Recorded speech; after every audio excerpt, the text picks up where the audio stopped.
Ladies and gentlemen, boys and girls, I have decided to take this fight for democracy. And in this video, we're going to be talking politics. We're going to be covering MAGA, Trump, issues surrounding MAGA and Trump.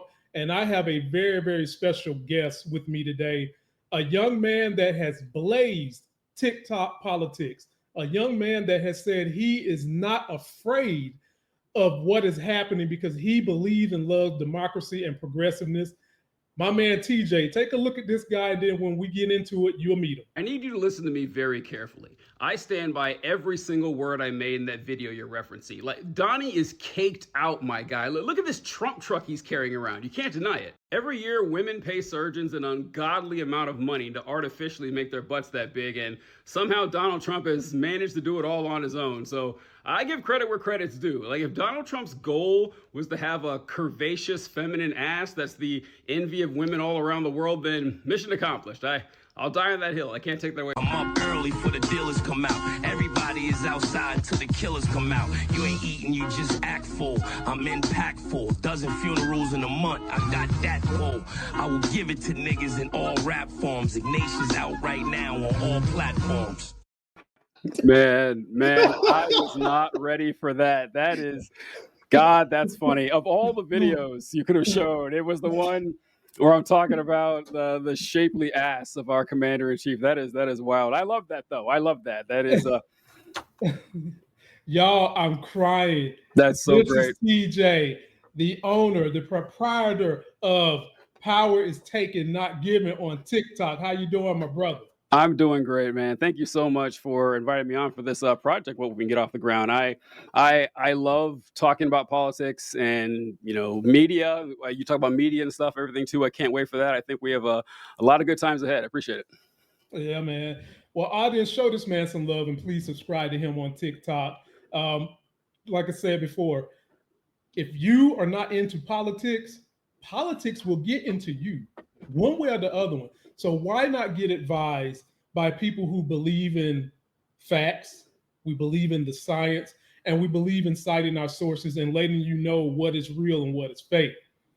We're going to jump right on into it because this has been a week full of politics. TJ, let me give you two choices and I'll let you pick which way you want to go. Okay. Where you want to go.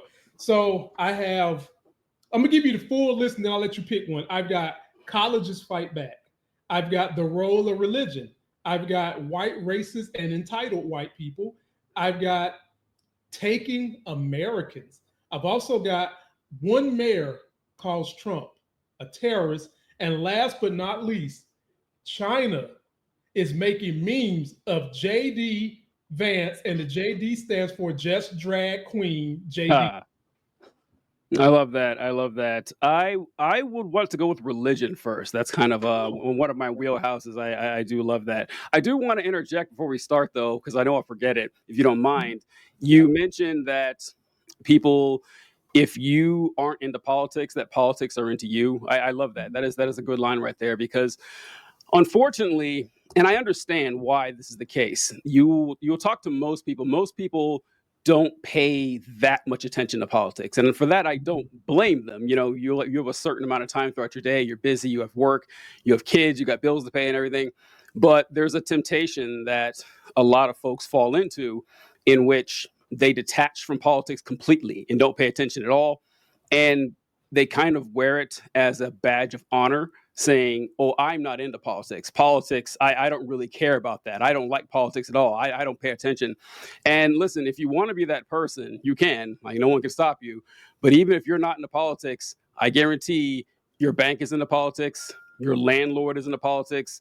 The sheriff, the police chief is into politics. Like, everyone who has authority over your life, the people who structure how your every day is going to go from now until the day you die, guarantee they are into politics. Why would you cede that power over to them so willingly and happily? There's no reason to brag about that. So I know it's difficult. I know it's complex for a lot of folks, but it's important to do.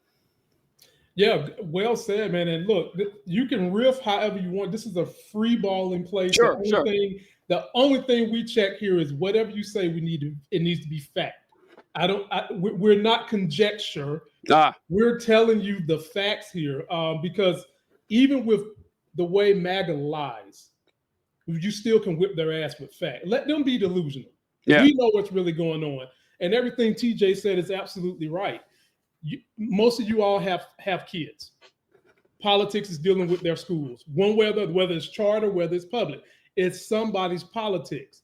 And right now, one thing that they're doing to politicize school is they're taking the real history of this country out of the books so that more people can wind up being MAGA or being Republicans and not have sympathy for the plight that marginalized groups have gone through in this country. So yes, ladies and gentlemen, you need to understand politics. And TJ, before we get started, you know I got to do the usual thing that the people love on my channel, politicking while black. This is a segment where you get to riff on any petty grievances you have while being black. And if you're not black, you can call it politicking while living under MAGA. TJ, I'll let you go first, then I'll give you mine. That happened just yesterday when I was out with my daughter. So this is about politics, right? It has to be a politics. No, or is it just any? Okay, good. Okay, it good. can be any petty grievance Okay, you good, have. good. Break the ice. All right. So my petty grievance dates back as far back as I can remember. And that's something, it's an old Chris Rock bit where Chris Rock was talking about Colin Powell being Secretary of Defense or Secretary of State, I think he was. And he said how annoying he found it that news reporters or, people talking about the administration would say, that Colin Powell, he speaks so well. He's so articulate. He speaks so well. It is just an incessantly grating backhanded compliment that people throw out. It's like, oh, wow, look, here's one that can talk. Wow, how did this happen? It is one of the most upsetting things I've ever seen. And also, once again, like black people, we know, you can distinguish a legitimate compliment from, wow, hey, that was an erudite, a presentation you gave there. And wow, you're so articulate. That one really gets me. That really bugs me. I hate that. Yeah. It would be okay if this was something said to everybody. Yes. But it seems to be more highlighted and prevalent in black people, as if to say that our preset is we speak Ebonics. Mm-hmm. Last I checked, there are way more white people cussing than black people on any given Sunday. Which brings me to my petty grievance, politicking while being black. All right. This happened yesterday, ladies and gentlemen. It's Good Friday. I'm out taking my daughter and my son, and both of them are under the age of 5, to the Science Center in Greensboro, North Carolina. Because we want to see the animals, we want to see the museums, we want to see the sport. We want to have a good time. I want to educate my kids. I want them to know that their dad loves them and is into science. He spends time with them. We get there, and since school's out, there are no parks. Well, ladies and gentlemen, the petty grievance I have is this. Karens being passive aggressive until you check their ass. Oh boy. So since all the parks are taken, we're facing this way. There's a lady on this way about to leave, and we're facing this way. So there's a Karen in a van full of kids and her husband who's sitting in the passenger side. They're facing us. Her signal light is on this way. So I'm thinking, okay, you're going to park over there some damn where. So I turn my signal on for this person that's about to leave. And I'm sitting there waiting. And Karen, all of a sudden, flips me the bird and then starts doing shit like this, snapping her neck as if she went to the school of neck snapping. That's my effing part. All while her turn signal was going this way. and then I think the husband realized, because I seen her hand go like, and then she turned her signal on this way. Now, me being a very nice guy, I casually rolled my car right beside her window and rolled that shit down. And I said, ma'am, and I'm being calm with you. Mm-hmm. If you realize your turn, this is what I said to her, because my daughter's in the back seat listening to everything. I said, do you realize your turn signal was on that way? Well, I've been waiting here for this part all damn day. I said, ma'am, what was the effing finger about? What was all this finger wagging about when you got a car full of damn school children? Jesus. Oh, I'm sorry. And I'm really waiting for the husband to say something. Yes, All of a sudden now you're sorry. You didn't mean to do the shit because you thought I wasn't going to roll up there and say nothing. And then I told her, you can have the damn park. I don't want you to break your other finger trying to give somebody the finger. And so I left and took my kids elsewhere. But that's my petty grievance, ladies and gentlemen. Karens being passive aggressive, but really don't want to smoke. That's my petty grievance for the day. No, they don't. You step up to them, and bullies are cowards. It's one of the weird counterintuitive things about reality, that the people generally who are the loudest and most obnoxious, and puff their chest the most, have the most to hide, and are the most insecure. It is really unfortunate. Yeah, just like little Chihuahua dogs. They got to compensate for insecurities and not being that big, whatever it is. Yeah, ladies and gentlemen, please post us your petty grievances. It don't matter what it is. Politicking while being under MAGA or politicking while being black. Give us your grievances. TJ, which one of these you want first? Well, religion. Well, we'll go with. I think religion. Yep, that's the one I want. All right. Can't wait. Ladies and gentlemen, we're having a huge issue in this country where white nationalism has married itself to Christian evangelicalism. And I'm getting ready to show you a clip of a pastor who is using religion as propaganda to get people to believe in the bull job Trump is doing. And then the very next clip, you will see a student who has nothing to do with this pastor, that's not even of the American descent, has come here and bought into this bull job. Take a look at this, and then me and TJ will get back to you. Look, I'm sorry your 401k's gone down. But quit whining. It's not about you. It's about the young kids in here and the grandkids and the kids that haven't been born yet. The ones we've mutilated. Yeah, perfect timing.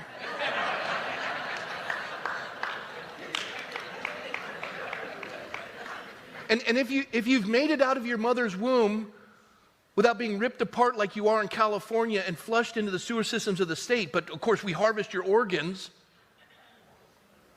We make Nazi Germany look like Girl Scouts. If you manage to make it out of the womb the minute you're born, you now have unbelievable debt leveled on you while we've bought junk from China because it's good in our lifetime. And now we get a little pinch to make it right and reset it for their generations, and we're upset. If you want to be great in the kingdom of God, you are called to be a servant. Suck it up. A little bit of suffering in your portfolio. I voted for Trump. Okay, and what was the number one reason for voting for Trump? Personally, it doesn't matter who would be the person who is running for, as long as they're in the more conservative side, on the right side, because I lean more towards the Republican side, and it just aligns with my beliefs. And just personally, if it would have been anybody else, I would have still voted for the Republican side of the party, and it just aligns more with my religion and my personal beliefs. And personally, for the Democrat side, I just don't, personally agree with that. Okay. Yes. Do you feel like at all bothered as a Christian that Trump is a convicted rapist? I feel like I do personally, because, it's not what a person should do, and a person that should be as like someone leading our country. But, what happened, and I really can't do anything about it. And I just wouldn't vote for the Democratic Party either way.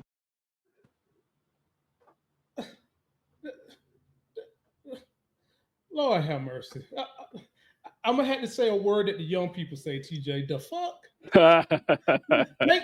TJ, please make this make sense for me. I'll give you the floor first, brother. God. No problem. So I will try my best to make it make sense. I can only do so much, But with the first clip of the preacher talking about everyone needs to suck it up and stop complaining about their 401ks. This is bigger than you. This is too bad.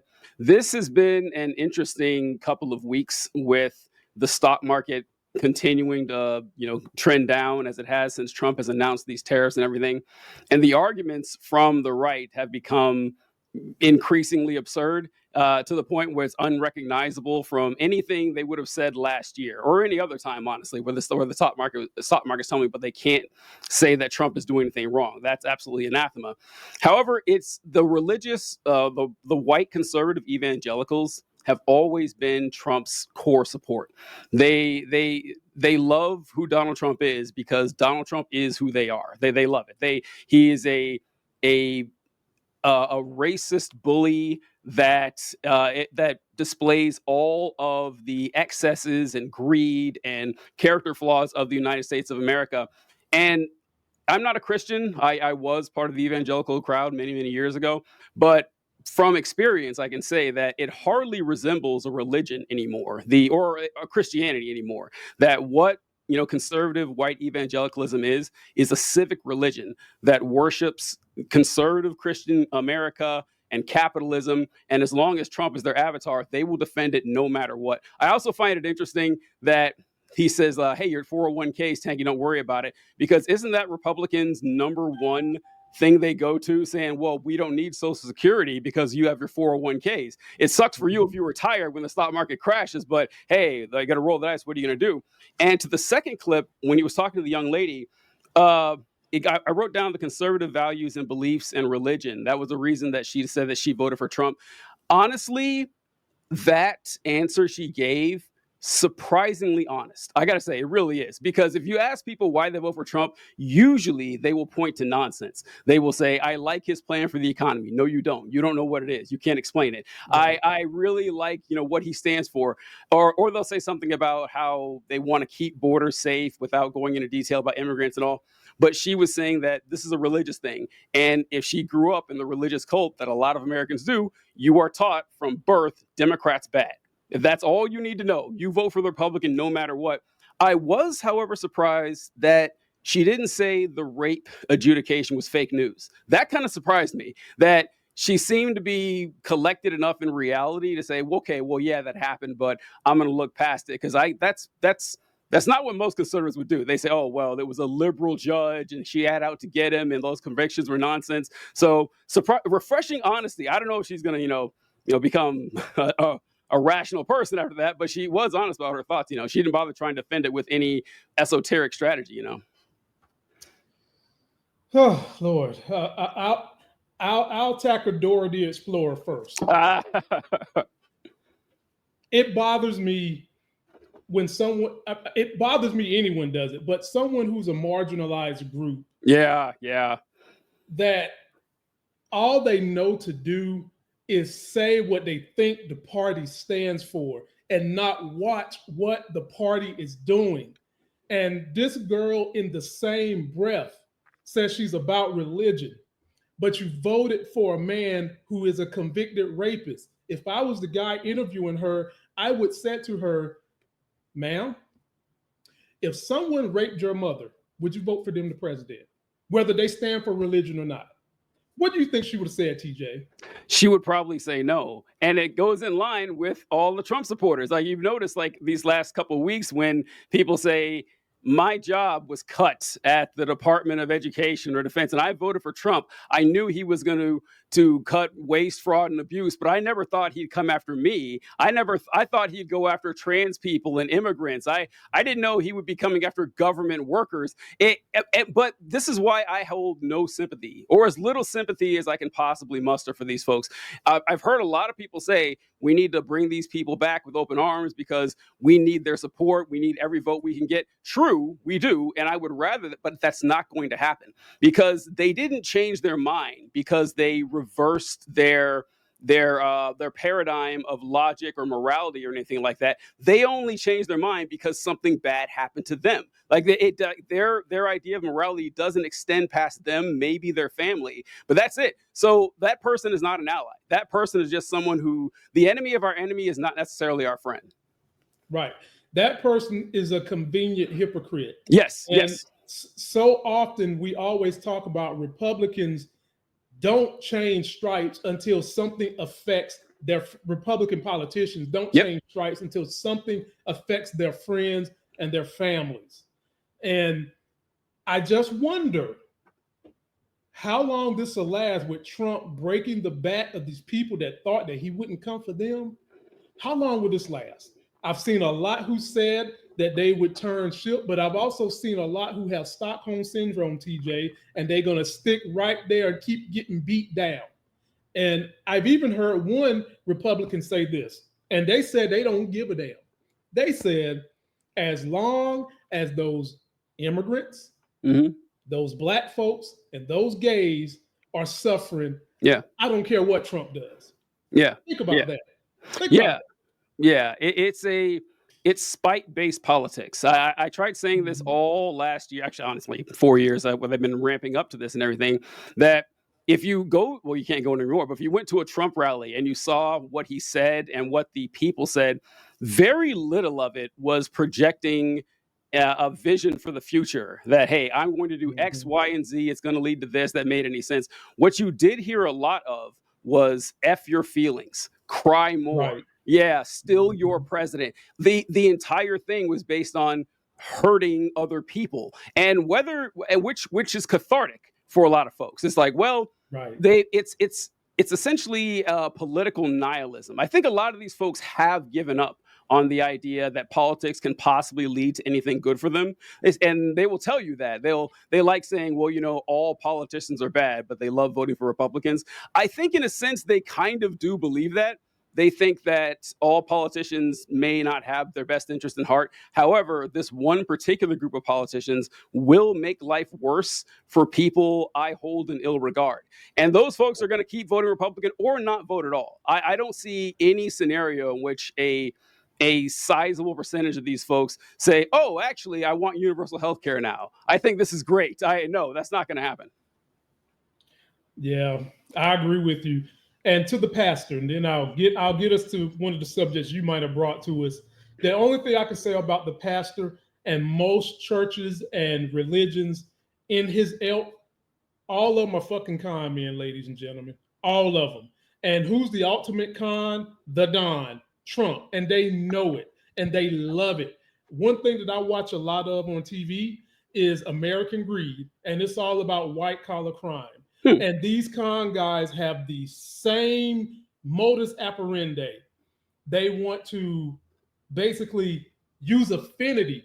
A church is a form of affinity, or country club, a form of affinity, and get you to invest in something that they know is a damn Ponzi scheme. And now I'm not saying all religions and all churches are doing this, but the most of them in this guy's church flying around in jets and driving 6 different Mercedes when you don't want to feed the poor of your church, that is not what Jesus would have had done, period. Oh, yeah, that's yeah. So Lamont and I are not religious. We're not. So I know a lot of folks probably are and everything.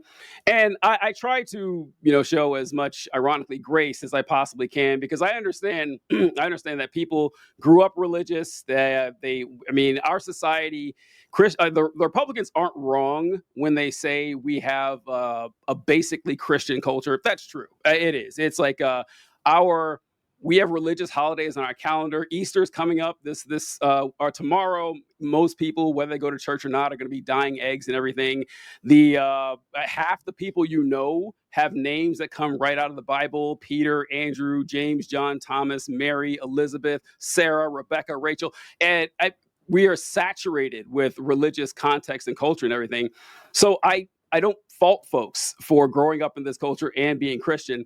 However, if you're going to give money to industry like massive mega churches, especially those, I don't understand. Even as a Christian, that wouldn't have made sense to me. I think it was Ted Haggard. I think he got on TV. Oh, Creflo Dollar. It was Creflo Dollar. Oh. And Creflo Dollar. Do you remember years ago when he said that he needed to raise money to buy a private jet? I don't know how that works on anyone. I really don't. Like, even as a Christian, I said, that's insane. Why would a pastor need a private jet? Or why would God need one? That's who the money's supposed to be going to, right? So if you want to believe that, Jesus is part of a triune deity who spoke reality into existence, fine, whatever. But don't waste your money like that. It does much better feeding your family than it does going to some flashy preacher. And ladies and gentlemen, the biggest thing I want you to take away from religion and politics, you need to separate them. TJ made a point. I try to game it like this. We're supposed to be free to practice whatever religion we want, as long as it doesn't harm your neighbor. And the issue with that is the home team religion is Christianity. So if this was a basketball game, you got 2 teams coming together under one roof. You have a home team. The home team is Christianity. Even though the Constitution says you're free to practice whatever you want, it just happens the home team religion is Christianity. And if you're going to practice it, fine. But don't let the seduction of that religion trickle down into other people and try to govern their lives based on how you practice your religion. That's when you're getting into problems. Yeah, and it's especially dangerous because, and so there's a lot of reverence toward the founding fathers that's unearned, and people get this incorrect. We have this unfortunate habit. I think this isn't limited to the United States, but I think it's just how people are, that we like to slot human beings into good person, bad person boxes. That's a good person, that's a bad person. And it's really tricky when you're evaluating history because you pull out someone who's labeled good person. So say Abraham Lincoln. Abraham Lincoln's labeled good person, honest Abe, won the Civil War, Emancipation Proclamation, good guy all around. And then when you mention, hey, Abraham Lincoln, he also executed dozens of Native Americans, like the largest mass murder of Native Americans in American history. That's a fact. It happened. People get upset when you bring it up because, hey, Abe Lincoln's a good person. You can't do that. Say, no, that's not how you look at history. There are no good or bad people. There are just people. They have actions that are good and actions that are bad, and we learn from them. That's what we have to do. And with the founders, people put them in the good person category. So whenever you criticize them or say they did something good, like say the separation of church and state, obviously, that's one of the best things the founders did. It was the first constitution in the world that actually had separation of church and state in there. And the reason that's so important, because people ask, why does that even matter? Is really people. Well, are you serious? No, they do, because have they not watched Game of Thrones? Well, I know, right? Yeah. So what they'll say is, okay, you have your set of beliefs, right? And you're going to argue to get those passed into law. I have my set of beliefs. They happen to be religious, and I'm trying to get those passed into law. Why does it matter if it's religious or not? And the answer is that, let's say Lamont and I have some sort of moral, philosophical, or legal disagreement or whatever. And Lamont comes up and he says, hey, I think this should be a law because I've evaluated this data. Here's the evidence. This is the goal we're trying to get to. I think this is going to work. And I say, I disagree. God told me this is a good idea. Now, all of a sudden, my idea has a lot more weight now, doesn't it? Because if it's just two human beings arguing, then we can talk about data. Then we can talk about, a discourse between ourselves. But once we bring a third party in who is a supernatural, all-powerful being, there's nothing he can say that will change my mind. Nothing at all. Like, what is he going to say that's going to match what God says? Nothing. There's nowhere to go. So it stalls and it halts any sort of progress of solving any problems because people come in with, extra dimensional preconceived notions from a superior being. That's why it's important. Like, we have to solve things on a secular level. Otherwise we get nowhere. Right. And I could go on with this with you all day. That's great. I'll say it like this. You don't even have to go as far as saying, my God. I always tell people the one thing people to bring up in an argument that you're not supposed to argue against, and when I do argue against it, I'm deemed bad, is religion, period. Like when I'm whipping somebody in a debate, they'll all of a sudden will say, well, my faith tells me this. And I'll look at them like, I don't give a damn what your faith says. Don't care. Irrelevant. Your faith does not rule my house. Okay, and then I give them this. This is the greatest example I give them. Do you know that we had two large buildings in New York into which some people's faith said, drive two big ass airplanes into those buildings? What you got to say about that? How do you feel about your faith now? Well, it's easy, Lamont. That was the wrong faith. That was the problem. It was the wrong. That's the answer they give. That's literally the answer they give. Yeah. Sure, it was the wrong faith for you. Exactly. But it was not the wrong faith for them. Yeah. So at the end of the day, when we need to come to an agreement, should you ride an airplane into a building or not, we have to come to an agreement. And you do that secularly by putting something on document and saying law. Yes, yeah. There is no mechanism anywhere to determine which religious faith is correct. It doesn't exist. It doesn't happen at all. So don't even try.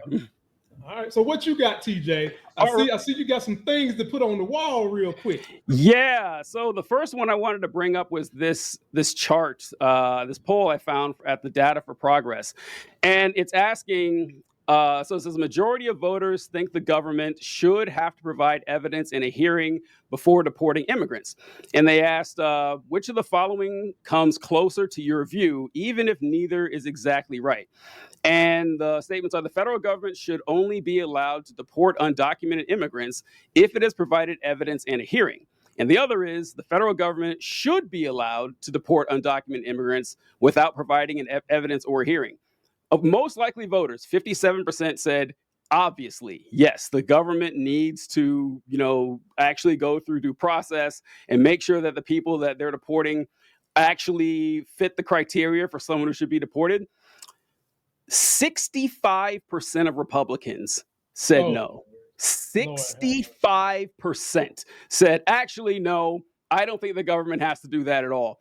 And that's what I want to bring up there, because that is staggering. That is so depressing. I guess it's not super surprising based on what we've seen, but the fact that they're just open about it and don't care is part of that political nihilism that I've been seeing lately. Have you seen anything like that? Yes. I mean, actually, I'm glad you brought that up, because one of the clips I have deals with this whole issue of immigration actually coming and snatching people that are citizens. Yeah. Which is my point, that other Americans need to be aware that they will come and snatch you if you're not white male Christian. And I'm glad that the Republicans are honest, but it's also, just because you're honest doesn't mean it's right. Absolutely. Doesn't mean it's right. Fill in the gaps, TJ. Then I'll jump to the clip I've got about this whole thing with Garcia. We had a lawyer that was abducted, held against his will, coming back from Canada. It's just a mess. Yeah, it's no problem. So yeah, this thing going on. It's like, what's sad about this? I was thinking about Kilmar and Garcia and all that. It is unfortunate that it's actually hard to keep track of these people's names because there's so many of them. Every time you turn on TV, there's somebody else who was deported with no due process. There was someone who's being held, American citizens being held, and then they find out, oh, okay, we got, your birth certificate here. You can go after spending the night in jail or something like that. And what Lamont was saying is, listen, it's really frustrating that the Republicans are just mask off with this, saying we're perfectly fine with this happening. And the arguments you bring forth is, well, listen, you say you're fine with undocumented immigrants being shipped away. All right, if that's your position, but how would you know they're undocumented immigrants in the first place if you just round people up and ship them? They don't care. They don't. And it's exactly because of what Lamont said, is like white, Christians low on the list. Like, they're not going to get to them. But you know what, folks? They will. Okay. This is the problem with fascism. There's I think it's a rather famous poem. Like, first they came for the socialists during World War II. Martin Luther King. And so they talk about that. Oh, that's fine because the others are going to be punished for this. And the problem with fascism is that it relies on an ever receding group that's an in group. It gets smaller and smaller. If they got rid of all the undocumented immigrants, they would find somebody else. And if they got rid of all the gay people, they would find someone else. And you can see this because fascism arose in Europe. Okay. Yeah. I don't know if you guys have been to Europe or anything. The minority population in most of Europe, certainly Europe 80, 90 years ago, barely exists. Like, hardly any people from different continents at all. And you can kind of see this if you watch an old movie. If you watch a movie, I always got a kick out of this when I watched movies as a kid from the 50s or 60s. You'd see a lot of conversations that went a little like this. Well, I'm German and she's Italian. And, my mom, she won't let me date an Italian. She won't let me date a Polish guy. White people are racist against other white people. And this is the foundation. You will go to a foreign, like a European country, and they'll say, oh, I hate that group of people over there. And they look exactly the same. So yeah, it comes to you too. Eventually they will find a way to shrink this group small enough where it'll exclude you. But as long as it's not bothering them right now, they don't seem to care. Yeah, and that's unfortunate. Yeah. Because when I was in school, they glossed over the history of Hitler. Mm-hmm. And if you do a dissertation on Hitler, you're seeing what's going on in this country. One of my businesses had me working with a lot of elderly people during Trump's first term. So many of them that was in this elderly home was telling me that they lived through the Holocaust. They seen it. There was people there who lived through the Holocaust and had the brands on their arms, was telling me these stories of how it started out. We've got to get these people by religion. Then it started out if your eyes aren't a certain color. Yep. Then it started out if your hair wasn't a certain color. They was going after people. And ladies and gentlemen, this is what is happening right here. TJ, let's take a look at this clip so we can kind of let the people see what was happening this week in terms of what was going on with just taking regular Americans, the issues with Garcia and the place he's being held at, how trashy it is, how there is a financial incentive for people to be sit there and stay there. Take a look at this. So the Trump administration is adamant that he's a member of MS-13. Yes. And Attorney General Pam Bondi in the Oval Office yesterday said that 2 immigration judges, 2 courts had agreed with them. Is that true? And then true or not, well, if it is true, does that mean that the legal protections that he would have aren't there? Is that how the system works? Great questions, both of them. So we know that an immigration judge back in 2019 did deny him bond from immigration custody, partially because of information that ICE submitted in that case that indicated that he could potentially have links to a gang based on information provided by an informant that the government deemed to be credible. That part is true. Still, the government had to reopen his immigration case and ask a judge to terminate that legal protection he had from deportation before moving to deport him, because again, he was legally protected from being deported to El Salvador. Specifically, the administration did not follow that process when it deported him, hence why it has admitted multiple times in federal court that it made a mistake, and why the Supreme Court has said this deportation was... Drove my car to Canada for the weekend. And on the way back, I was treated like a criminal. An unwelcome return home for Bashir Attallah and his wife Jessica on Sunday, when they say Customs and Border Patrol officers stopped them at the border between Vermont and Canada. He asked me, exit the vehicle right now, and he reached for his gun. I said, okay, I'm exiting the vehicle. Keep your gun at your waist. Just hours before, Attallah celebrated Palm Sunday with his family. Now he was being arrested. They handcuffed me. They twisted my arm. It was like a shock for me. A real estate attorney, Attallah says he's been an American citizen for over 10 years. He immediately started questioning why he was being detained. Even if you ask questions, they say we don't know, it's the government. Attallah says CBP agents requested to look into his email on his phone, which he denied them access to because of attorney-client privilege. So I had to, under duress, give him permission to look through my email, through my privileged information, and he made me write a statement signed by me saying that I gave him permission to look through the email. After several requests, Attallah says CBP agents called his sister Celine Attallah, who is an immigration attorney. It started with the immigrants. It's coming to us Americans, and it's gonna go after all of us. After nearly 5 hours, Attallah says he and his wife were released.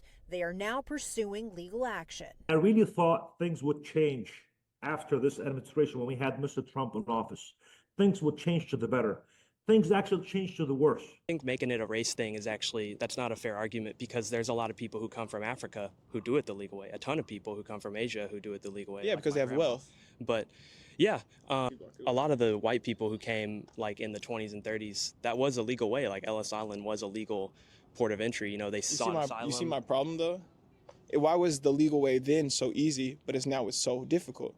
Is that not hypocritical to enforce a much more difficult way on people now than we did then? Because the only immigrants that could do that then were white. Well, it wasn't all white, but the problem is now we have so many more. There's such a mass migration, and to me, the people back then were willing to assimilate, which if you're wanting to come to America, that's awesome. Like, I appreciate people wanting to come to America and seek a better life, but then you also have to be willing to follow our laws, our customs, our culture. I'm gonna give it to you, but I just want to say something about Texas A&M mascot boy right there. I just got one thing that rubs a lot of us the wrong way is when people come here and they assimilate without understanding the history of how we got to where we're at. Because when people come here and assimilate, they think that they're supposed to assimilate to white people because they're the people in power, which I guess in most countries, when you go there, you do try to assimilate to those folks until they have to go through the process of seeing how those people typically treat them politically. And then they want to go back and start asking questions. Well, we didn't know this and we didn't know that.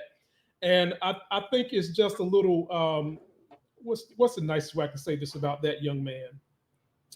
He's being a hometown hero by saying people need to do that. And the laws don't need to be revisited in a way that makes it fair and equitable for today's society. The floor is yours. Yeah, this is a refrain that you will often hear from conservatives when it comes to how people in the 1920s, 1890s, they did immigration the right way. They showed up on the boat, they stepped off Ellis Island, and they got their names written down, and then they jumped in. And they, like what that guy said, it's part of the mythos that they create. And they say, well, you understand that the European immigrants from 100 years ago, they're fine because they showed up and they followed procedure and protocol. It was legal immigration.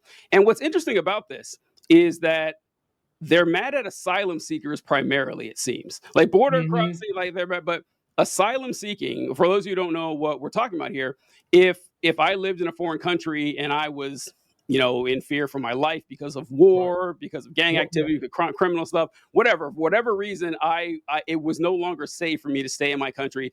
I can go literally like almost anywhere, like any country has this thing. You can cross the where you say, hey, I'm seeking asylum. And the federal government will list you. That is legal. There is nothing illegal about seeking asylum. Nothing at all. It is in accordance with United States law as well as international law. Now, conservatives have a problem with that. I don't give a fuck. I don't care. Can I swear? Sorry. Yeah. No, no apologies here, brother. You got it. And I was going to say, we're getting to a point where people might be seeking asylum from this country because of the fascist.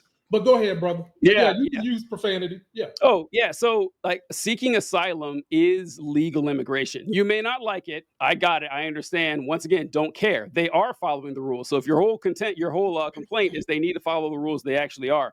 And camera's the first video, I think, where the guy was detained at the border and everything. Yes. It reminded me of this video I saw a long time. I feel it was 10 years ago. And I saw this video of this lady who was in Texas. And if you've ever been to Texas, you've seen these. They are these random checkpoints where you stop your vehicle and there will be Border Patrol there. And they say, hey, I want to see your proof. Show me your papers. Show me you're a U.S. citizen. Now, I've never been through one, but I have seen them because I was in Houston once and I asked someone, what's that over there by the interstate? They said, oh, that's an immigration checkpoint. And the video involved this, was about this lady who went through the checkpoint, and this how you stop. And then ICE comes up there. It was Customs and Border Patrol at that point, I think. And they said, okay, are you a U.S. citizen? And if you are, show me some documentation proving you're a U.S. citizen. And she was recording it, and she said, I don't have to do that. He says, yes, you do. You actually do. You have to show me that you're a citizen. She's like, well, what's the probable cause? Well, we don't have one. This is just a checkpoint. You pass through. You need to demonstrate the validity of your U.S. citizenship. She told him to go to hell. She wasn't doing anything. She wanted to see the supervisor. She recorded the whole thing. And I'm watching this like, what is wrong with this guy? And then his supervisor showed up, said the same thing. Yes, this is legal. You can't do it. I had the same face, man. I had the exact same face. I said, there's no fucking way. I looked it up. It is. It is. There is a Supreme Court case. I think it's from 1976 or 1978. This is fact. I'm positive about this. The Supreme Court case stated that within the borders of the United States, up to 100 miles, they can stop you and ask for proof of your citizenship at any time for any reason they want. And you might hear 100 miles and not think that's that big of a deal. But as it turns out, it's something like 60% of Americans live within the distance of 100 miles of either the north, south, east, or west border, or, like Hawaii or Alaska, whatever. It covers about over 60% of Americans. So the United States government can do this. And they've had this, which is wild to me, that they've had the authority to do this for 50 years now. And it's, I don't know, it's kind of dark because Donald Trump now has this ability. It's kind of crazy. Oh, someone in there said, I went through a Texas checkpoint back in 2009. There were dogs and everything. Yeah. If you've been to Texas, it's. Oh, Khadijah, she stays in Houston. And TJ, I got the Supreme Court case for you. Okay, what is it? The Supreme Court case you're referring to is United States versus Martinez Federer, 428 U.S. 543, 1976. 76, yeah. So it actually is legal. It should not be. It is ridiculous. It is absurd that the United States government can stop you at any time if you're within 100 miles of a border. That's not just the southern border, northern border, each ocean, and say, yeah, it's not just the southern border. It is all four. And yeah, and so that's why I say, like, it covers, I don't know if it says in what you looked up, but how many Americans live within that range. It is much higher than you would expect. It is most Americans because, nobody lives in like the central or central time, not central, but mountain time zone area. Nobody lives there. But the eastern United States is packed with people. And what I write here, asylum is legal. Africa and wealth, yes. So this is another thing. Back in the 80s, Ronald Reagan pushed forth this model minority thing where he says, well, we have people saying that United States is racist and we treat people poorly and that immigrants can't succeed and black people are struggling. But look at this. Look at these South Korean immigrants, or look at these Japanese immigrants and how wealthy and how well they're doing. And the interviewer he nailed it. He says, yeah, because the other guy mentioned Africa too, like Nigerian immigrants would be immigrants who do very well when they show up. The further away you are from the United States when you immigrate, the better off you're going to be when you get here because it took money to arrive. If you showed up crossing a border with no shoes on, you showed up in chains or whatever, you're not going to do very well. Okay, like that's just not how it's set up. But if you have the wealth and you get here, it's going to tilt it obviously in the favor of that way. And I wrote down the mass migration thing too. Oh, actually, if you wouldn't mind sharing the poll I have down there, Lamont. Oh, sure, of course. Here we go, ladies. We cite our sources. We show the proof, ladies and gentlemen. So this is another thing that's kind of related to what we talked about before. And Trump is defying the Supreme Court with these decisions and everything. The Supreme Court voted 9-0 that they were wrong in deporting Garcia, right? And to El Salvador. And said, no, this isn't right. You got to do it. Clarence Thomas, nuts. Insane. Nuts. I shocked. I was shocked to see that. I don't think I've ever seen like a controversial case like that go 9-0 in my life. I don't think I've ever seen it. Me neither. And 9-0 in the right direction, I have to say. And so, right. You got Sam Alito and Clarence Thomas saying, wow, Donnie, you're going a little far. But guess what? Donald Trump cares? Not at all. Not one bit. His defense is, well, he's in El Salvador and I can't get him. And the El Salvadorian president he's been working with said, well, I can't get him either. Obvious, clown show. But what was interesting, this is a poll from Strength United, I think it was. The vast majority of Americans, 82%, believe Trump should obey court orders, even if he disagrees with them. And 56% thinks he should stop deporting people. And the question here, this is interesting. They asked, the president should obey federal court rulings, even if he disagrees with them. Now, when you just ask straight up like that, 82% of Americans say, yes, the president should obey court orders. Weird that 14% say no. Who are those folks? I don't know. And Republicans say 68% say, of course, yeah, if the court rules, the president should follow their decision.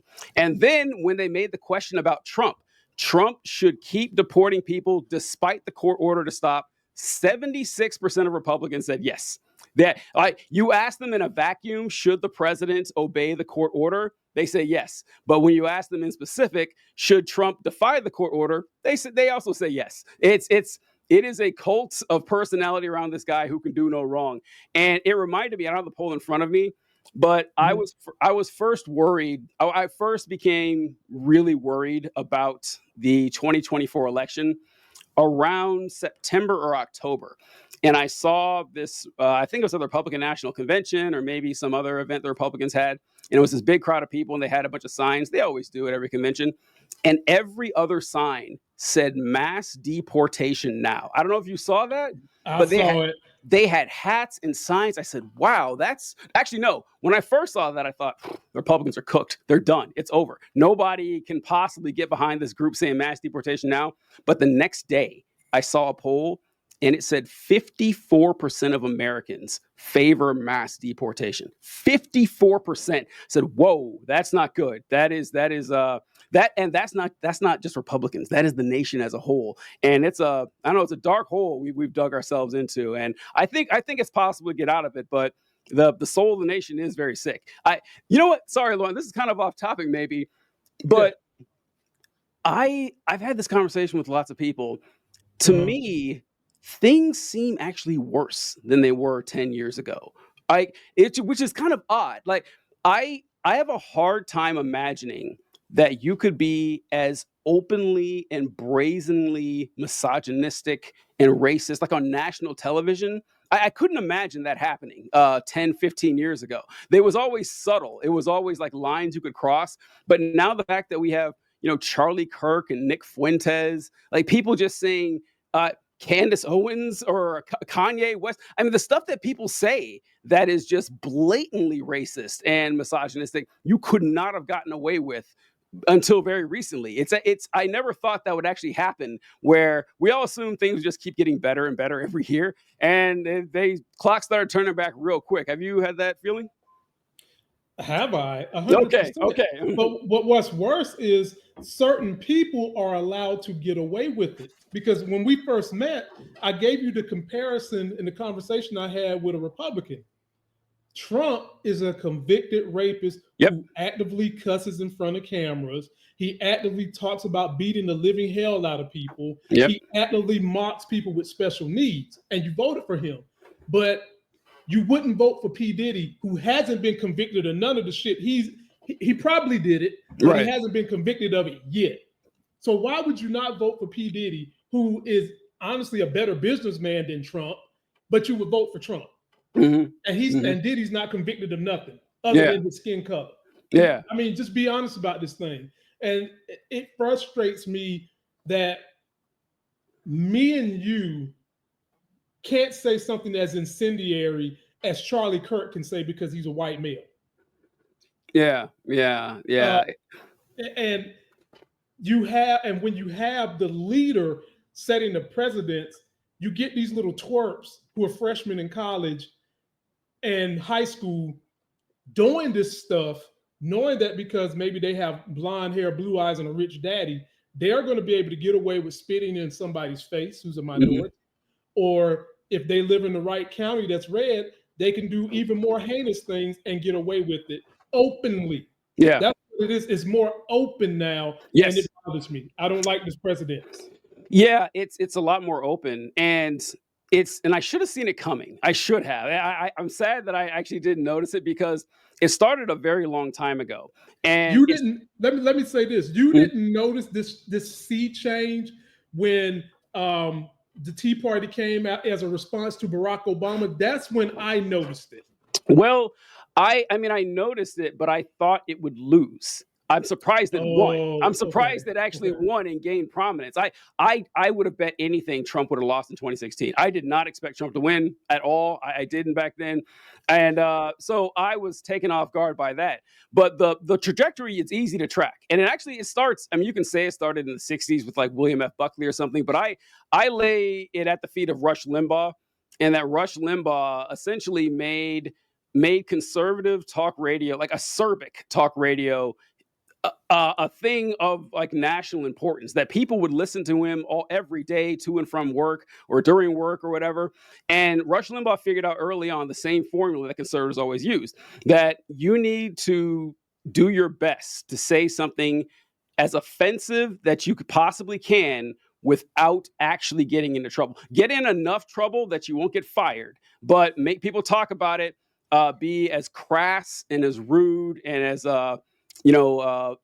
just terrible as you possibly can be. And that's good. There's a financial incentive for you. And so then Fox News came along and they followed the same pattern. I was going to say, you can't say Rush without marrying him to Rupert Murdoch and Fox News, because he amplified them. Yes. And then Rush amplified all these Rush wannabes, from Neil Bortz to Cavuto to all Sean these Hannity. MFers. Yes, to all these guys that amplify stuff that they know is wrong, that some of them don't even believe in, but because it feeds their ego, because these people love them, yes, they say it. And there's a fight, like you say, there's a financial benefit to it. Huge. There is a massive financial incentive for, especially back then, because if you wanted to go like watch TV and hear someone talk to an African American and say, "Hey, take the bone out of your nose before you talk to me," you couldn't find that. Like, there was nobody saying that on national television. But you go to Rush Limbaugh and you can hear him say that and get off on it. And it kept amplifying, like you said, with Fox News, with the Hannitys and the O'Reillys and everything. But as time has gone on, people get used to it, and you need to say something worse. You need to keep going farther and farther. Right. And I like that you brought up Charlie Kirk, because he's a great case study in this. I'll have to find the clips next time. If you look at the old videos of Charlie Kirk from like 8 or 10 years ago, he's different. He's not the same as he is now. There's a video I saw with Charlie Kirk talking about, he was saying that, hey, Martin Luther King is an important figure in U.S. history, and it's important that we respect and honor the work that he did. And he was booed. The crowd booed him, saying, "Oh, what are you doing? What are you talking about here?" And Nick Fuentes would make fun of Charlie Kirk for, being like a softer version of him. I saw Charlie Kirk on stage with a rather annoying black gay conservative. I can't remember his name, but he's obnoxious. And the crowd was yelling at Charlie Kirk, telling him, "Hey, I don't want," it's like, what does gay sex do to advance the conservative agenda? Like, why are you having these queers up here talking to us? And Charlie Kirk was fighting for his life.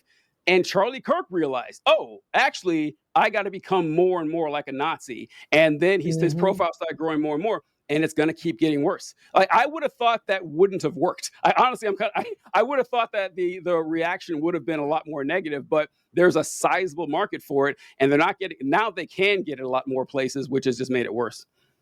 Yeah, and the Democrats are having a hard time being holistic in how they fight. These Republicans have been they've been fighting generations, putting sneaky things in place from. Ladies and gentlemen, if you want to understand how dark money works, and TJ, if you haven't watched it, I beg you to watch it. There's a new series on HBO called Dark Money Game.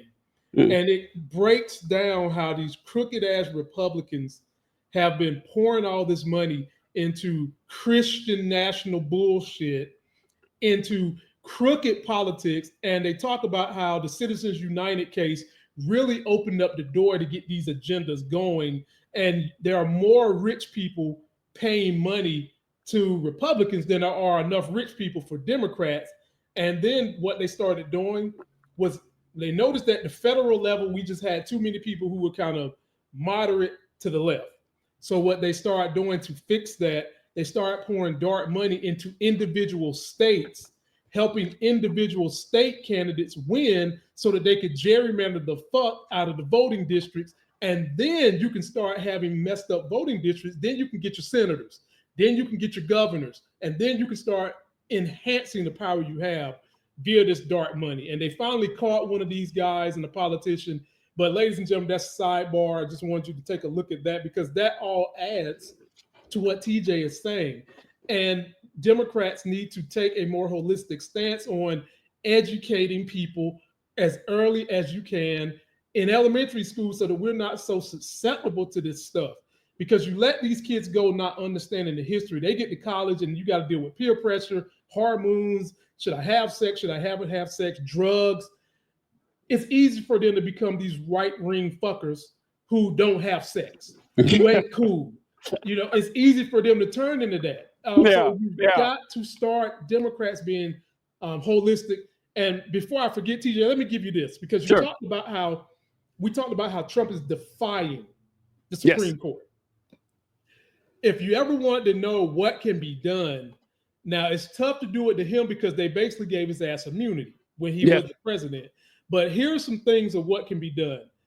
So Congress could act, they could cut funding hold hearings, file articles of impeachment. Well, we know that's not going anywhere. No. Because we don't have enough Democrats in the House nor the Senate. And it's saying the public could do protests and demand accountability.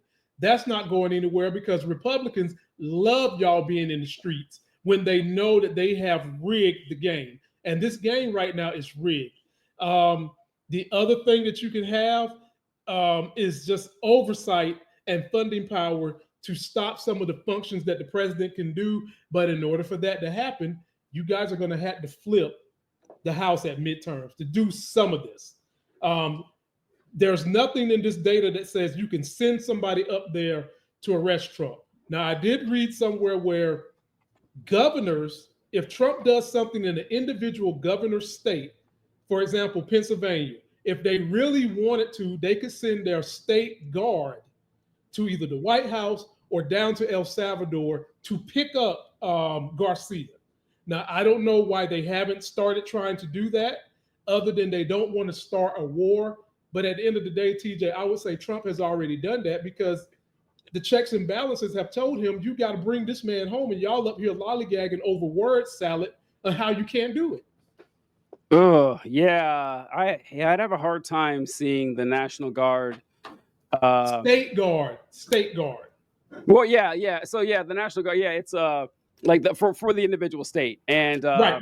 Yeah, because like when you join the Guard, you swear, like when you join the active duty military or the reserve, you swear an oath to the President of the United States, and in the state, you swear an oath to the governor and the president. So like you. Oh, by the way, TJ is a veteran, ladies and gentlemen. So for all y'all that love to do the bull job of thank you for your service, I would say if you really want to thank this man for his service, send his ass something to his Instagram or go subscribe to his channel. Do more than just thank him. Yeah, I appreciate that one. Yeah. So yeah, it would be like legally tricky as far as the military would go. I can see it falling apart real quick, especially because like a state acting against a sovereign nation by itself is weird. Well, you know what? I don't know. It's not gonna, like you said, it's not gonna happen. But TJ, how is that any weirder than American citizens storming the Capitol? Oh yeah, you're right. That's January 6th is so crazy. That is wild. That it happened. And if you want to see something really funny, folks, go back and watch every politician, Republican and Democrat, on January 7th. They were terrified. They said, this is the worst thing I've ever seen. I know you guys are upset about Trump. So am I. But we got to stop this. They were talking about him. They did impeach Trump again after that.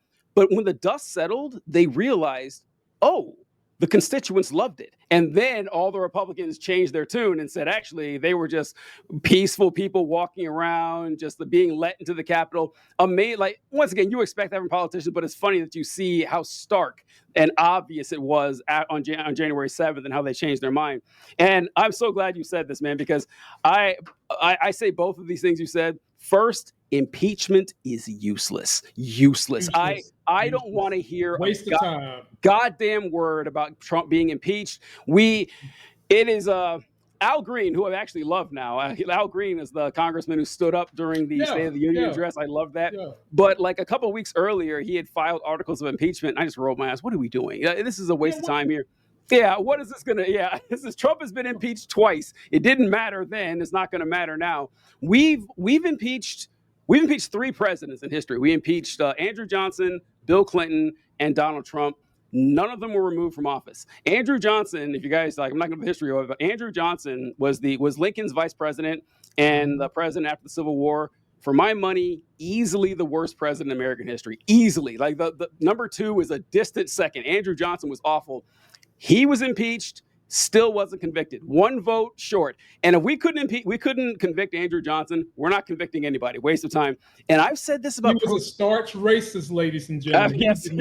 Well, having said that, it ain't like Honest Abe loved us either, but Johnson really hated blacks and was as corrupt.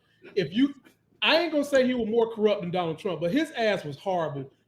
One of those Woodrows was bad too. I got to go. Woodrow Wilson, he was pretty racist. He had Birth of a Nation. Yeah. But Johnson was horrible. He was horrible. Johnson actually was so bad. it actually tarnishes Lincoln's record a bit. Like Johnson was does. such a it really does. It really does that Lincoln picked Johnson, for those you don't know, because Johnson was a Southern Democrat from Tennessee. He was one of the few Southern Democrat senators who didn't secede with the South. And Lincoln thought it was a good olive branch to say, "Oh, I'm going to pick a Southern white racist Democrat to be my running mate." Because Lincoln was a Republican, y'all. So he thought that he was showing some form of unity with the nation. Yes. So he went with these Southern Dixiecrats to try to show some unity. We got a Republican and we got a Democrat, and the dude showed his true colors once he got the office. And there's conspiracies all over the world. I don't know if there's any truth to them that Johnson possibly was, I don't want to say he had something, but he was happy when Abe was assassinated. I hadn't heard that that he was partially, because when the guy who shot Lincoln, John Wilkes Booth, everyone knows him, but the guy who shot Lincoln, he was part of a broader conspiracy to assassinate everyone down the line. They were going to assassinate the president, vice president, speaker of the House.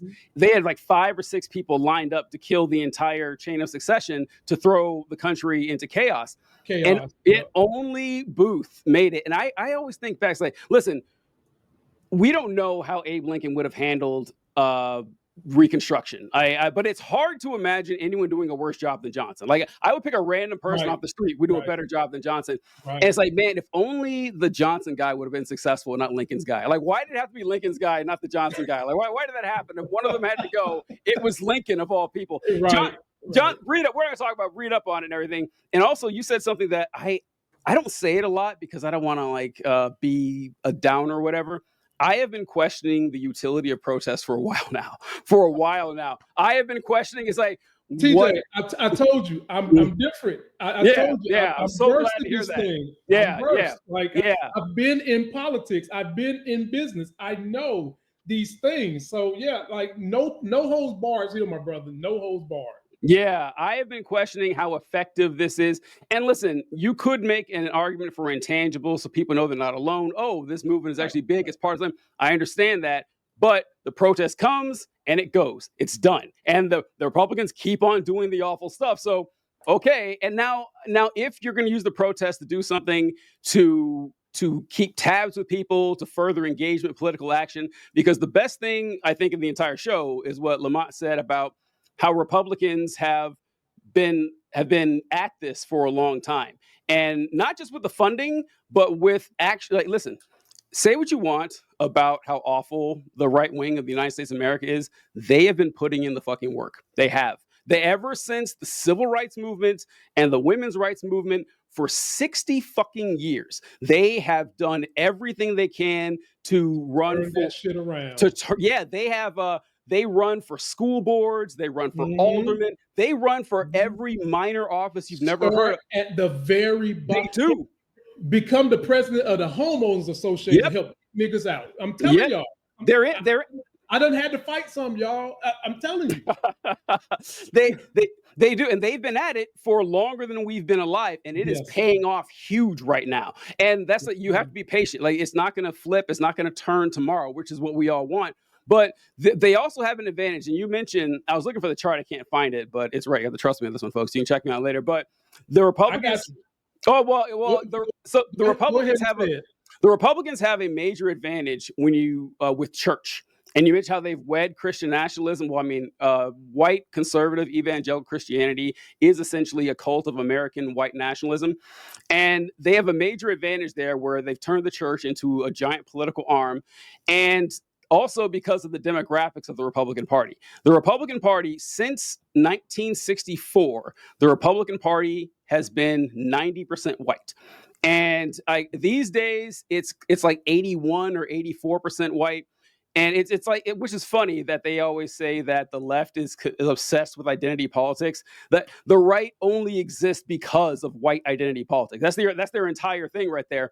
But if you look at the demographics of the Democratic Party, it is shockingly similar to the demographics of the United States. When I checked, I think it was last year or 2 years ago for the election, the makeup of the Democratic voting base was 59 or 60% white, and the United States is about 60% white.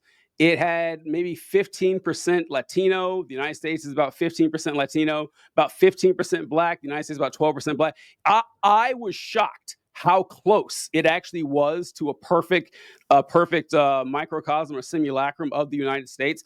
And that's great. Like that's what politics should be. However, it does give the Republicans an advantage because when you have a bunch of different groups working together, their interests do not always converge, and you end up fighting, and you end up which produces a more fair and equitable society. But when you're fighting against people who are all white, straight white Christians, they have a huge advantage that way. And when they can charge each other up once a week, every Sunday in church, saying God wants us to win these elections, it's tough. It's going to take a lot of work, but we can do it. But like you said, we have to start small, and we have to stay consistent with it. Yep. Take a listen to this. Religious affiliation among Republicans. And I'll give you the comparisons to Democrats. Christian identification. Approximately 88% of Republicans identify as Christians. Wow. Protestants, 56% are Republicans. Protestants. Catholic, 25%. But every time you turn around, you hear a whole lot of stuff being talked about Jews and how rich Jews are. But let me give you the other stats. Comparison with Democrats. Christian identification. 76% of Democrats are Christians. 38% Protestants. 31% Catholic. This is the one that might stagger people. Religiously unaffiliated. 35%. That's more than a third of the Democrats. Yeah. So, and here is in the 119th U.S. Congress, which is 2025, Republicans, 98% identify as Christian. Yeah. Democrats, 70% identify as Christians. And the reason why TJ and I are mentioning this is because a lot of money comes from them. They don't pay money. They don't pay taxes on the churches and the money they collect. And they are able to put their money in these dark pools. And they don't give a damn about how crooked, how heinous the politicians are that are voting for them, as long as the politician get the agenda done. And TJ, I'll move us on, but let me give another quick history lesson to people that want to hear it. Yeah. There was one time these white Christians got very upset with Republicans, and that was during Ronald Reagan. I'm laughing because it's like, okay, they threw the most money behind the Reagan campaign, and they had the Congress and the Senate, and instead of pushing for abortion to get rid of it, he went after tax breaks, and that angered them. And then that was some of the things that brought about some of the stuff that happened to him closer to the end of his term. And it later filtered to Bush, who didn't do anything to help them get this agenda done, which got him up out of there after one term and brought in Clinton. So folks, that's how powerful these people are. And now they played the long game from the 60s, and they finally got Roe versus Wade overturned with a crooked ass Alito who grew up in one of these Christian nationalist households and was caught off camera. And if you go watch what I'm talking about on HBO, Dark Money Game, you will hear him on the second episode saying some stuff that would make your skin crawl. I remember that when it was like he was talking at some party or whatever. Yes. And yeah, I remember that when that happened. Yeah. All right, brother. Well, I'm not going to hold you much longer. Let me give you something that might be a little funny. Let's go. I love it. I love it. It might be a little funny, but I'm gonna couch it like this, ladies and gentlemen. So we've been in this back and forth tariff fight. Now you might be wondering, well, why is Trump doing this when all the history says the 2 times we've done tariff issues, it caused us a recession? Well, folks, he's trying to pass a tax bill to give the biggest tax breaks to the top wealthiest 10% in this country, and he's trying to pay for it via tariffs. And what bothers me with Trump is a lot of things that don't need to have a discussion around, because Trump says it, we start having damn discussions around it. Yes. And this is another one of those things. And so there's been a fight back and forth between him and China.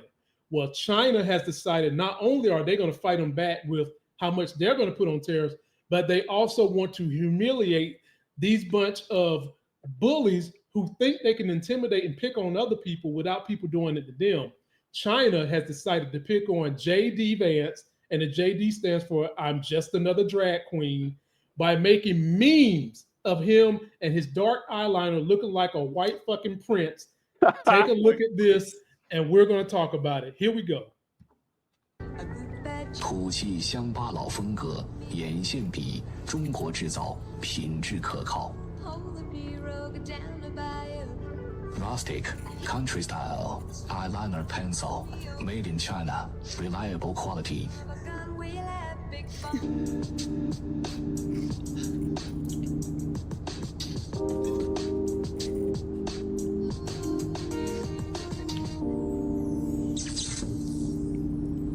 This just shows. This is full smoky eye.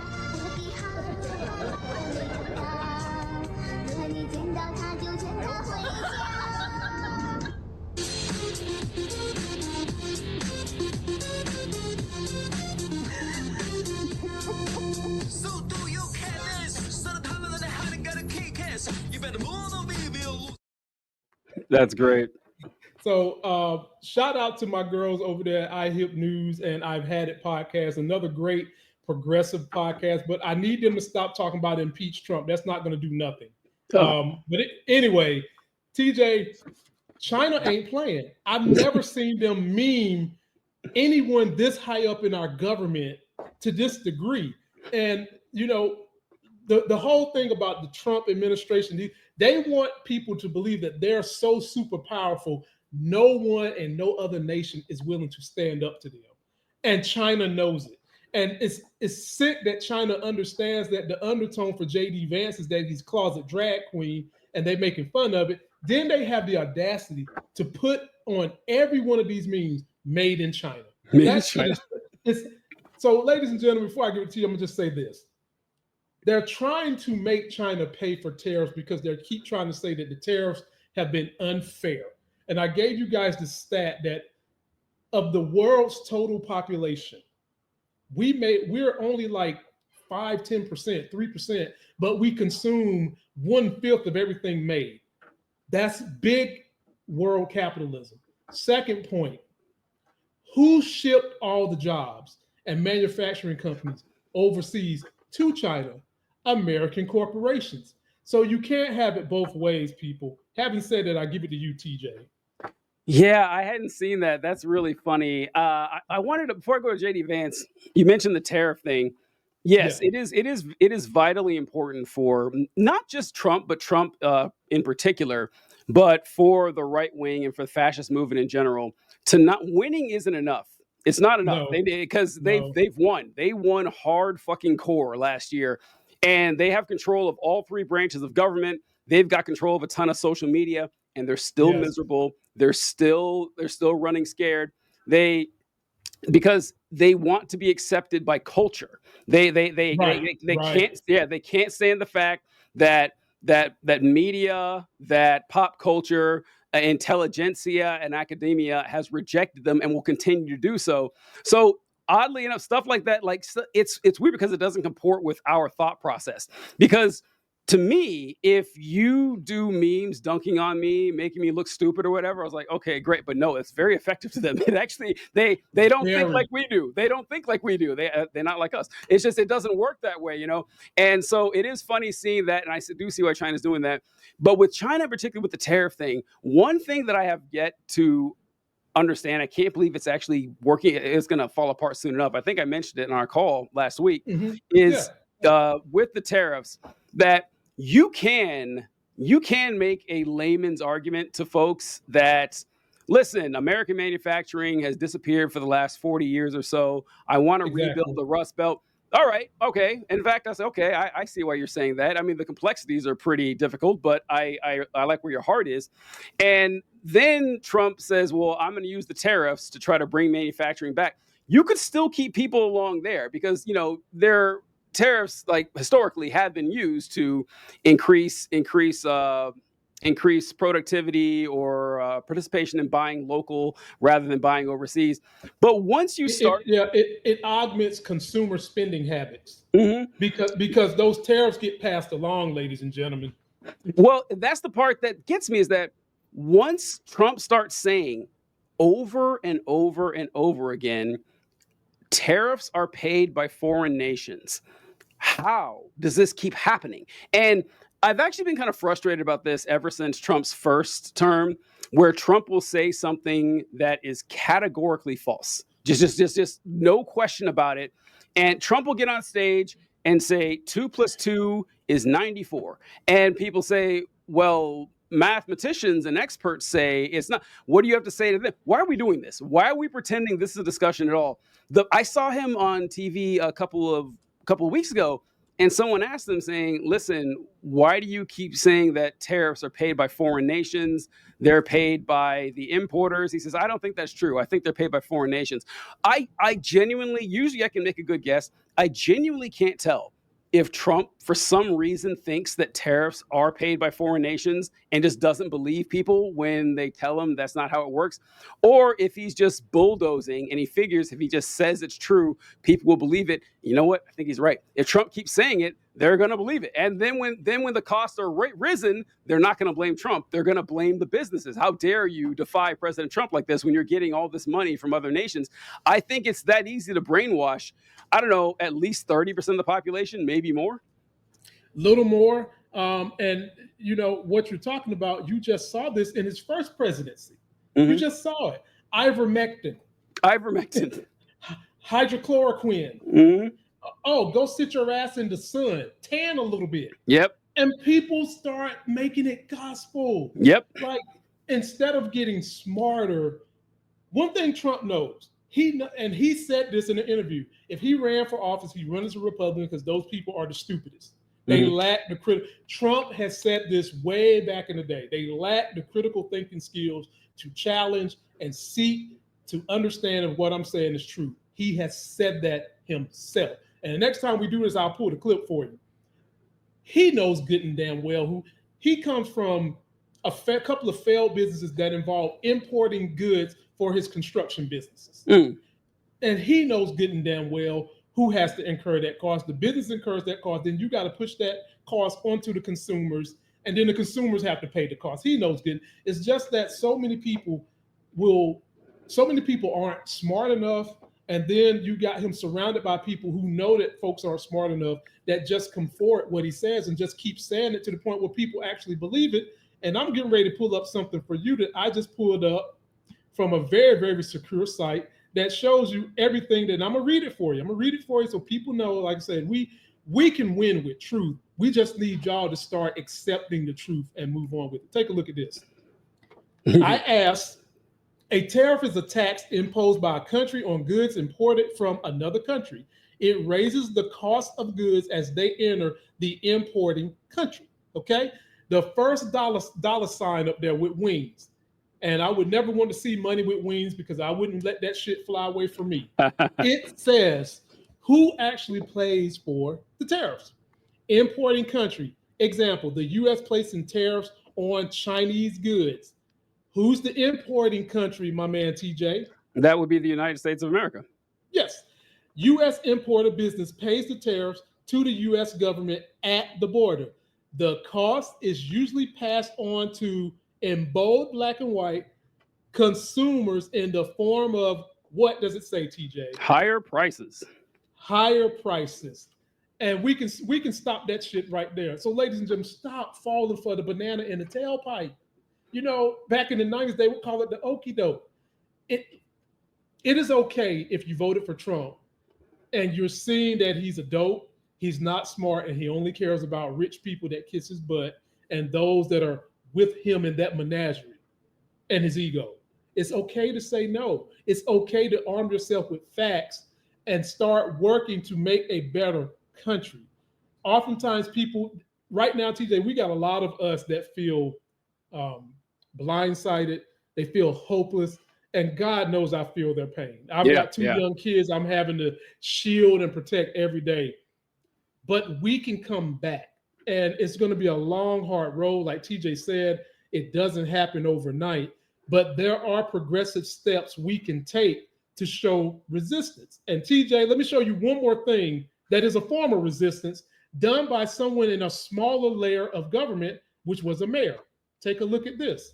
You're not calling the president a terrorist? No, what I'm saying is trying to hold people hostage and manipulating them to succumb to his will. That is how terrorists behave. We're not going to negotiate with terrorists. What are your thoughts on having a meeting with the Trump administration to try and, for lack of a better phrase, kiss the ring to be able to stop the federal funds from being held back from the city of Chicago? Well, I will just say, outside of a 2016, Cubs World Series ring, I'm not kissing a ring, okay? The President of the United States of America has an open invitation to the 5th floor of the greatest freaking city in the world, the city of Chicago. And I'm going to just be bold here for a second. There's a long history of black political leaders talking to people who may not see us as first class, trying to force your will to break the spirit of working people in order to have a conversation. Terrorism. We're not going to negotiate with terrorists. We're going to negotiate on behalf of working people in this city. And that's what American people want us to do. There's a reason why he's losing support. Now, he doesn't care. This president refuses to see our humanity. And his response to this economy is to give tax breaks and benefits to the ultra-rich while the rest of us are struggling. You got to show up for working people in this city, in this country, and not for the... TJ, what do you think about that? Then I am going to read you precedents on how a president is not supposed to withhold allotted state and federal funds. What do you think about Mayor Johnson of Chicago standing up and just calling the president what he is? I hadn't seen that clip, but I was very happy to watch that, because I have said for a long time now that for all of Donald Trump's flaws and, recognizing how terrible of a human being he is and the scourge he is on humanity and history and culture in the nation, I get why his fans and his supporters love him, because he's a fighter. He is. Donald Trump, you hit him, he hits you back twice as hard. He plays defense as little as possible. He's always coming after you. It doesn't matter, like you said, it doesn't matter if he knows he's wrong. He does not give a fuck. He is going to come and he's going to, hit you square in the mouth. We need a hell of a lot more of that on our side.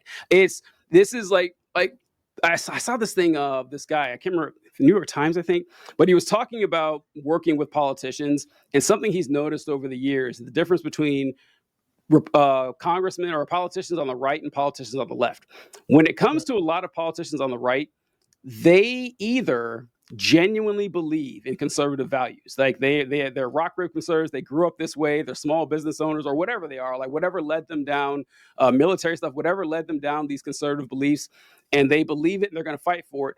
Or they may or may not believe it, but they recognize that backing these conservative policies and at least putting on the affectation of some sort of conservative benefits them a lot. They genuinely love it. But when it comes to a lot of politicians on the left, they seem to be in politics because, hey, it's a cool gig.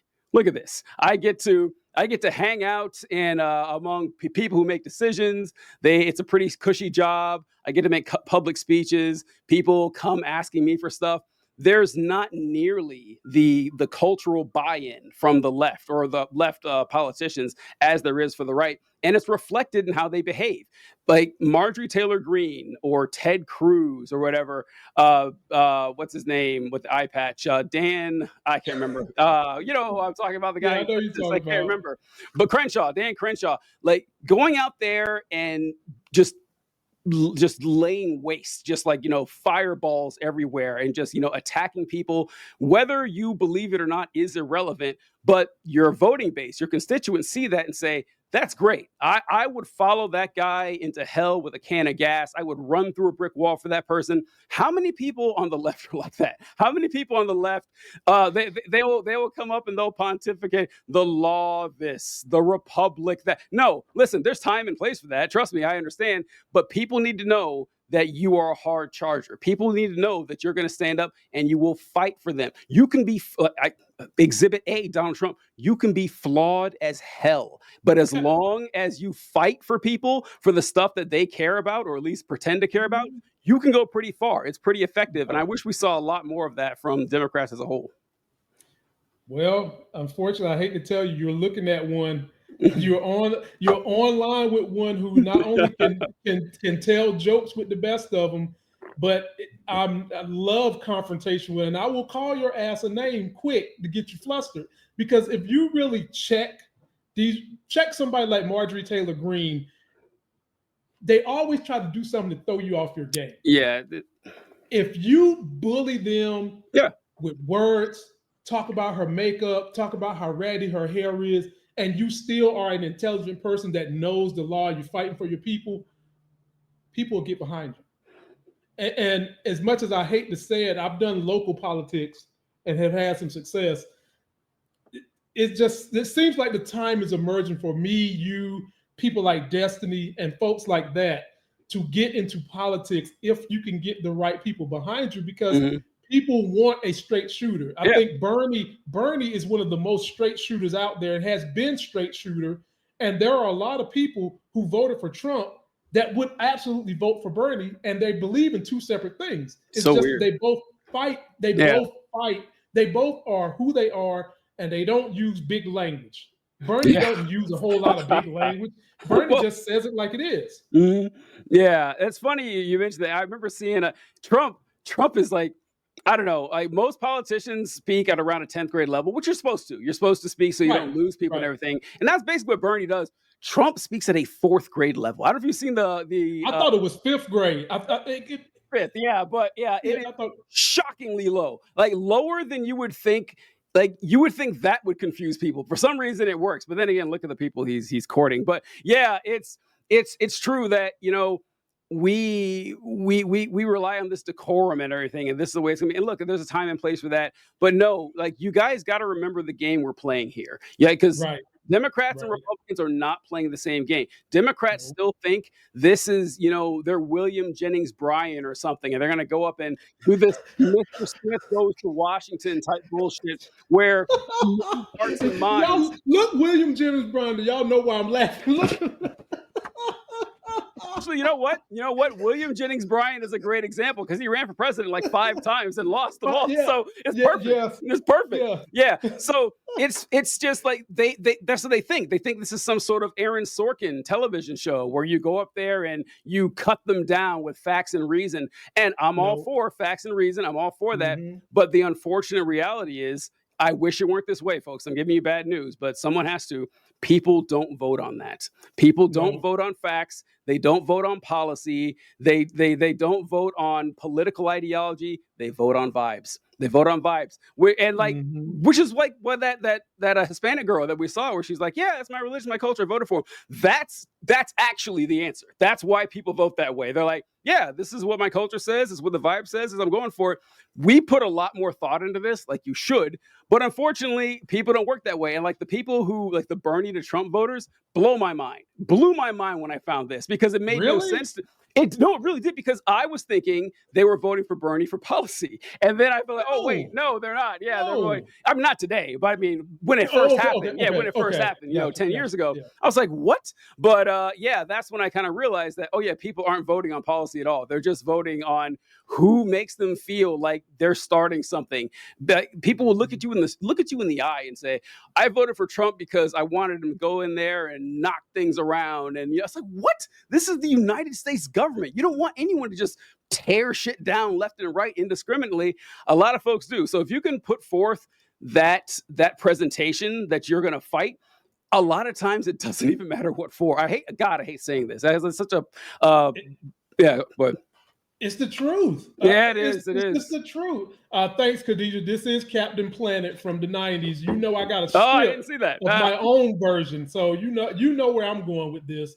I got to hear that. TJ, I'm gonna let you get out of here. There's one more video of resistance, and then we're out of here for the day. If y'all like this, you gotta let us know, because I might can beg this man to come. I might be like Eddie Murphy coming to America. Beg him to come back.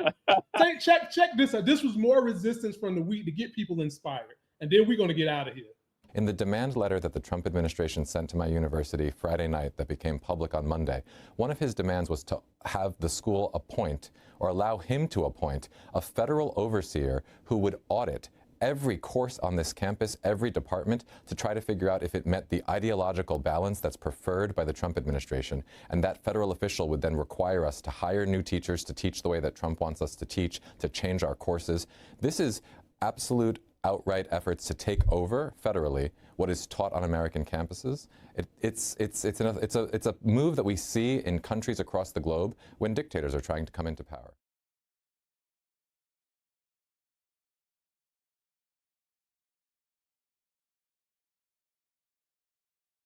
Last night, the Faculty Senate at Michigan State voted that their school should join the other schools in the Big Ten in a totally non-sports related agreement.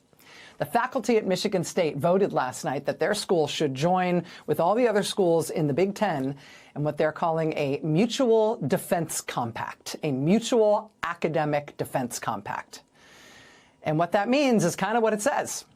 When Trump inevitably comes after one of the schools in the Big Ten, be it Michigan State or Rutgers or Ohio State or UCLA or USC or University of Washington or any of the other schools in that conference, the idea is that all the other schools would agree to help that school defend itself and fight back, which would mean lawyers and experts and advocacy and lobbying and public relations. They would all do it together. They would treat Trump attacking any one of those schools as an attack on all of those schools.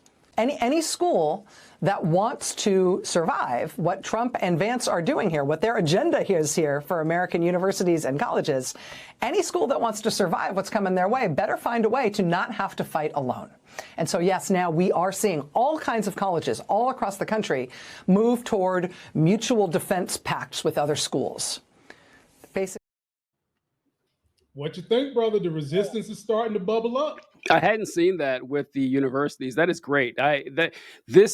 We need a lot more recognition that no one of us is as strong as all of us. If we want if we want to fight powerful forces, we have to work with each other and work amongst ourselves, because like by yourself, you're done. You're cooked. It's why unions work so well. You know, just one person by themselves or one university versus the power of the United States government for any nonsense reason, like Trump's willing to cut cancer funding against her. It's just, but I know the PR, the weird thing is like with Trump is such a unique political figure that the PR for a lot of this stuff would tank most politicians, even rabid conservative ones. There's only so far people can go. But with Trump, it doesn't matter. It doesn't matter what he does, and his fans are going to be all over him. So doing something like this would be beneficial to as many groups as possible, because Trump's going to come after you for some nonsense. Band together and fight it. I love that.